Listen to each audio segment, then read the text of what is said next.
Sejumlah anggota Komisi B DPRD Kabupaten Tuban langsung mendatangi sejumlah kafe dan karaoke di kawasan Jalan Tuban, Semarang.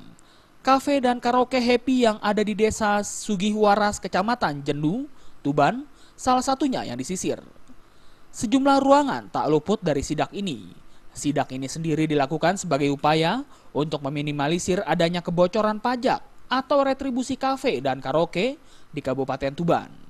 Meskipun dugaan ini belum ada bukti yang kuat, akan tetapi para wakil rakyat ini telah mencium kebocoran tersebut. Dalam sidak ini, anggota DPRD ini juga mengajak dialog pengelola kafe dan karaoke terkait pajak atau retribusi yang mereka setorkan. Sehingga target di tahun 2016 itu sekitar 254 juta. Karena sebentar lagi mungkin bulan-bulan ini kita akan ada semacam pembahasan APBD di tahun 2016 sehingga kita sudah bisa menginventarisir mana pendapatan asli daerah yang khususnya dari pajak hiburan ini yang harus kita lakukan. Terkait sidak ini, pihak pengelola kafe dan karaoke mengaku selama ini telah melakukan pembayaran pajak atau retribusi sesuai aturan.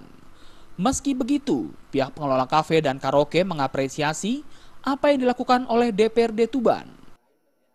Ya pasti kita apresiasi dan apa yang diinginkan, apa yang diharapkan tentu pengelola karaoke juga akan melaksanakan dengan baik dan benar. Sudah prinsipnya di situ. Dari Tuban, Jawa Timur, Sumali Malwapati melaporkan.